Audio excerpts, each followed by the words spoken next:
and that gives links. The Ramblers have got, so on that page, on the training page, on restoring the record, there's a link to the Ramblers have created an index of all the online sources of maps that they've come across.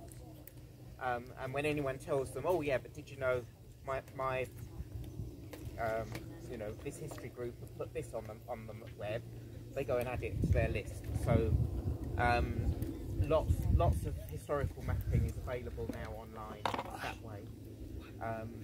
And so look for the Ramblers link on the Restoring the Record training page that will take you through to the lists, and they're all broken down by county council area.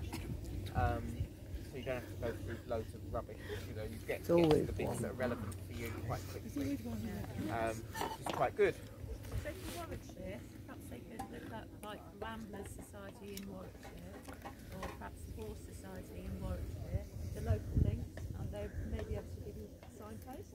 Yeah, definitely. So Ramblers Association, they've got what do they call it? Don't Lose Your Way, DLYW, and so ramblers.org.uk/DLYW takes you straight through into their things, and they've got them and the British Horse Society, whose headquarters are only over in Stoneleigh. There you go, then.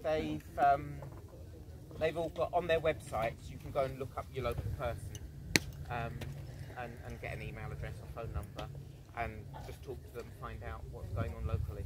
Brilliant. So certainly on the BHS one, you need to look for the access person, because they've also got a safety, you know, horse safety, horse welfare. So you need horse access on their website. Whereas Ramblers, they only do access, so all of their people are worth contacting. Otherwise, you get the wrong. You know, you're going to get the riding schools lady or something when you want bikes away.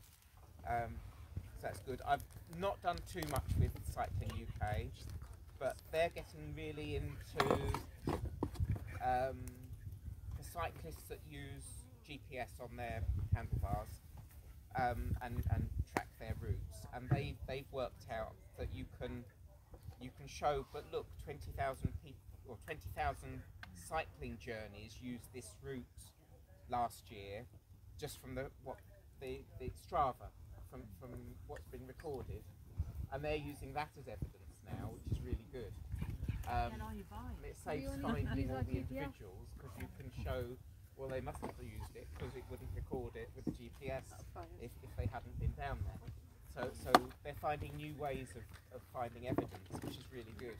Sorry, Strava is recorded for cycling? No, it's used for other things as well. Yes. Yes. Yeah, no, it's really good. But the cyclists started using it for evidence. That was the eye-opener there. So you learn something every day, really, on this. I learn things from new people have ideas, and it's all good stuff. Sorry, can I ask a question? Is there anybody trying to crowdsource information like Strava over these 26 members? I don't know. Who's the best person trying to manage I don't know. No, it's okay. It's a tall order. There's a lot to do. It's a lot to do, yes. But it's got to be done, and probably this is possible. This is HS2 is possibly not the best to discuss that first. I suppose I'd be right thinking for anyone here, a practical thing that might happen is you're at a camp, meet some locals, and discover about the path, and you're going through that route, because that way you're finding stuff that's not about it being historically recorded. It's kind of, it's almost better in a way in some sense, because if it's, like, is it the case that if it's historically on the map, it's more likely to be on the definitive? No, that's a strange thing. Okay, funny. So let me tell you about how definitive maps started. The definitive maps came about in the National Parks Act 1949, and Parliament at... I'm so sorry, I've got to get the fire going. That's okay. Apologies for disturbing. Oh, don't worry. So what happened was the Parliament was really worried. They'd had a commission go and look at these things, and because everyone was being much more mobile after the Second World War, they said footpaths and bridleways are in danger of being lost because the locals who use them aren't local anymore. They've moved to the city, or they've moved to where the employment is. And the people who are coming in don't know where the paths are. So things that used to be handed down and you saw your parents walk them and then you walked them, you know, for hundreds of years, the English highway law's been going, they were worried that all these paths were going to vanish, and then you get a new landowner who just quietly puts up a fence, gets rid of the stile or whatever. And if not enough people are using the paths, they would vanish. So they said, well, we must make an effort to write them down. So back in the 1950s, the county councils had to create definitive maps. And it was a three-stage process. The first thing they had to do was create a draft map of all the things that people alleged were rights of way. But they gave that job to the parishes. And a lot of the parishes were controlled by the major landowner. And the major landowner was the person who didn't really want all of these paths being written down. Well, can't they just have that one, you know, or where you've got 3 paths that went to the same place, couldn't we just have a wider one here, and they could use that, and then I can have this field for some other purpose, you know, growing things or whatever, livestock. And so a lot of paths didn't get recorded at the draft stage. And then the draft map was produced, and that had to be advertised, and people could object to it. And the council had to hold hearings into each path that there were objections to.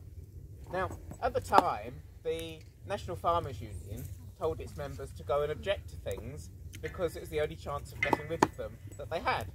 So you find that in different areas, firstly, some landowners, you know, large estates, we've got large estates, they managed to get rid of a load of paths, and then the people doing the farming of the land, whether they were tenants or owners, they got rid of some more paths by objecting, because at that stage, you're the wealthy landowner objecting to this path being recorded, and your opponent is someone who says, but I used to use it, and now suddenly you've got a public inquiry, and you're represented by all your legal team, and there's the person who says, but I used to walk it. And then the inspector has to make a decision after being bamboozled by the people with the right words. So, yes, some paths were saved at that stage, but a lot of them were lost. So, and when the parishes put together their list of routes they thought should be recorded, they didn't go and look at all the historical evidence. Most areas just wrote down what they thought was being used or what a councillor thought of. So you lost a lot of paths. And also, the really important Finance Act evidence from 1910 was closed at the time. The records were not available to the public. Under the 50-year rule, they weren't released until the mid-60s. So at the time they needed the information to do the survey, to see who claimed a tax discount, because they had a path, the records were not available to the public. So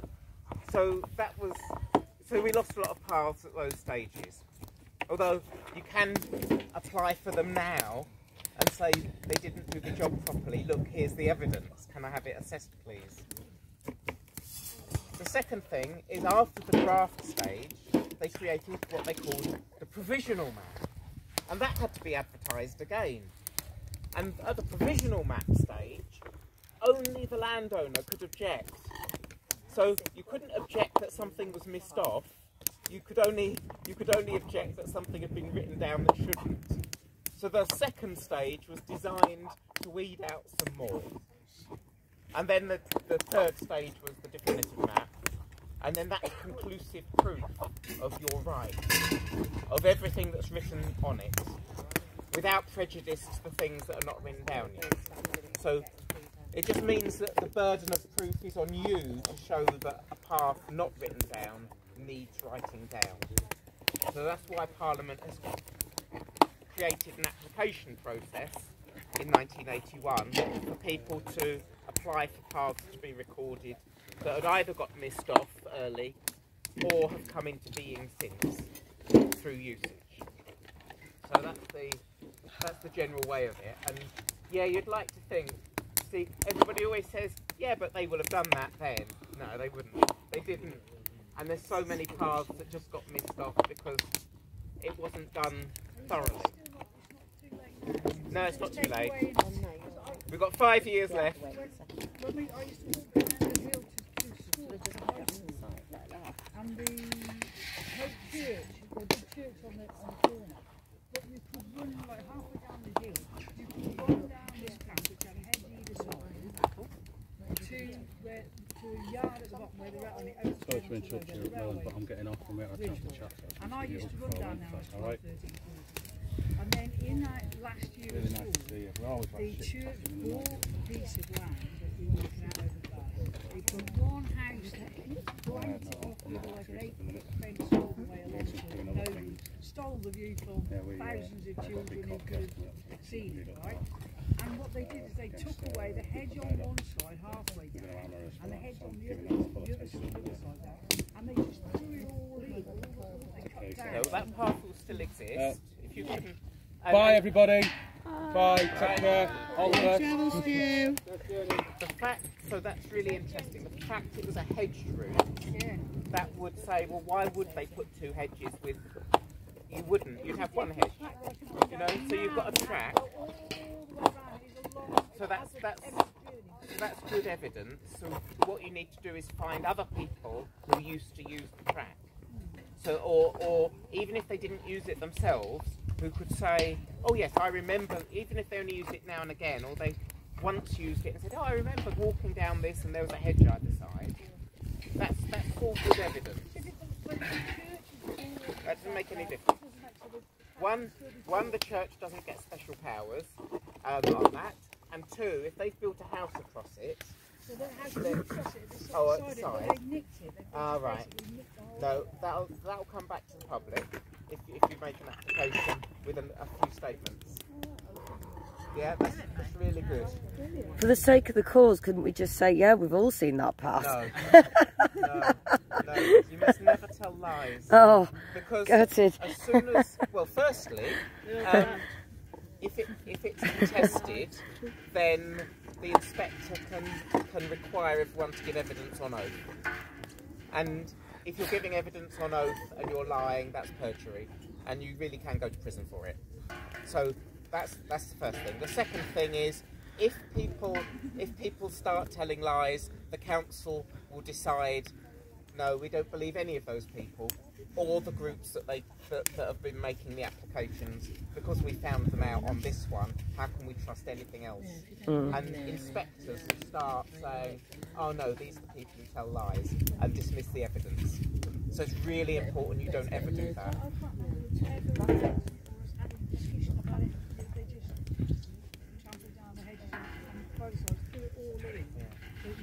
Well, if the path wasn't recorded, then there's still a chance. Now, there are some things, so this is important, there are some things that landowners can do to stop paths coming into being. Since 1932, landowners have been able to make deposits, so fill out a particular form and lodge it with the council to say, I own this land and there are no rights of way on it, or there are only these rights of way and none others. But all of those records are available for inspection, and in fact since 2005 councils have had to put them online. So you can, and they had to do that every 6 years to stop a path coming into being through usage. And of course they don't. They do one and then forget about it. Or they do 2 and then forget about it, and then 40 years later you've still got a path because people have used it. Or I found one where the landowner had said, except for these paths, and wrote down a footpath that's not recorded.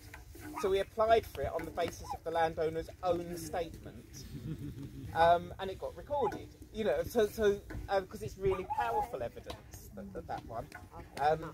Because if they want the benefit of not having paths by filling in this form, the other side of it is that if they've admitted one, then that's definitely a path.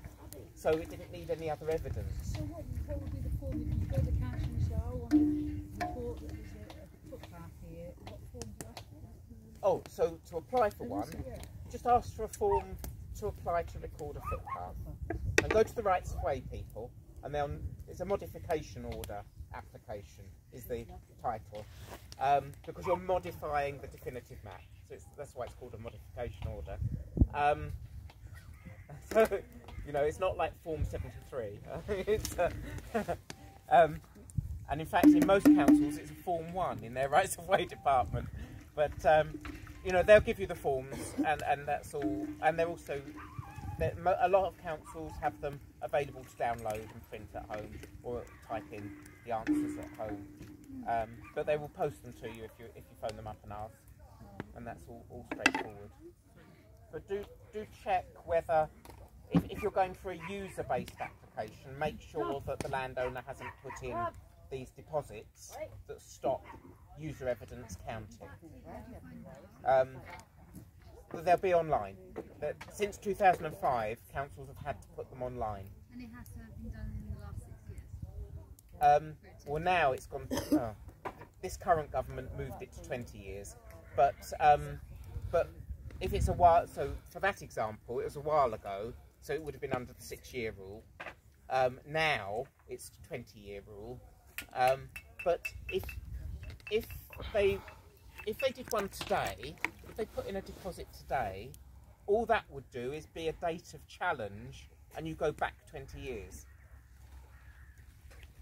Okay, so what would stop you is if they'd made one 10 years ago, and then you'd need to go back 20 years from that. So if they've not left any gaps, you need to find the earliest one, and then your user evidence needs to be the 20 years ending with that first deposit.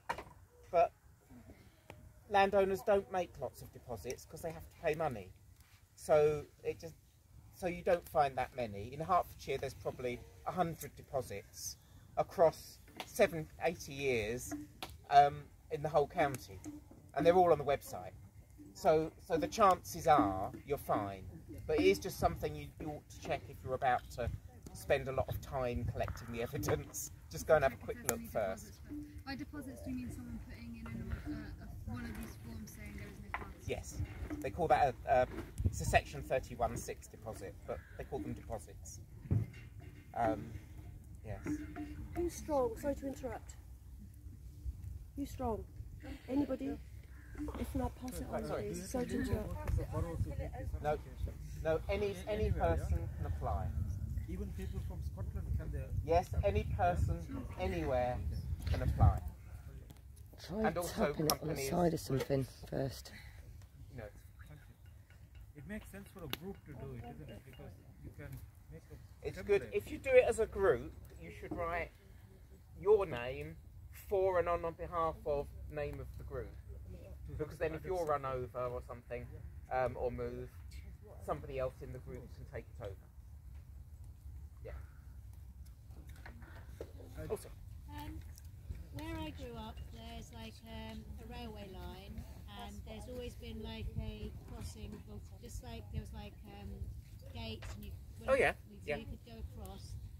And in the last 2 years, they've said it's too dangerous, and they've just sealed it off. And then I've noticed that happening. I mean, for the two estates to connect, my mum can't go there now. She has to drive, because before she could make a 5-minute walk across the bridge, but now she's got like a 40-minute walk to go all the way round. so that raises two issues. Yeah. The first is, was the route recorded? I know. Yeah. Let me go through the options, because I tell everyone. So if the route's on the definitive map, then just closing it is an offence. So the railway can't just close it, because the council should be prosecuting them for that. So what they'd have to do is ask for a crossing stopping up order. And that would have to be advertised in the local paper and on site for 6 weeks. And then if there is objections, they can't close it until they've processed all the objections, had an inquiry or exchange of letters, however they wanted to deal with it. You have the right to a public inquiry if you object. So if it was a recorded path, they should have followed that process, and your council would be able to tell you if there's an order that closes the crossing. They probably did, but there's still like a right of way that no longer exists. Like, which There are lots of crossings of railways where paths come up like that, and there's a gap because it's been stopped up legally, and it looks like a crossing, but legally there's no right because they've been through the process. And the second thing is if it's an unrecorded route, firstly, the presence of gates or something, you should take photographs because that would be evidence. That's good evidence that there was a route.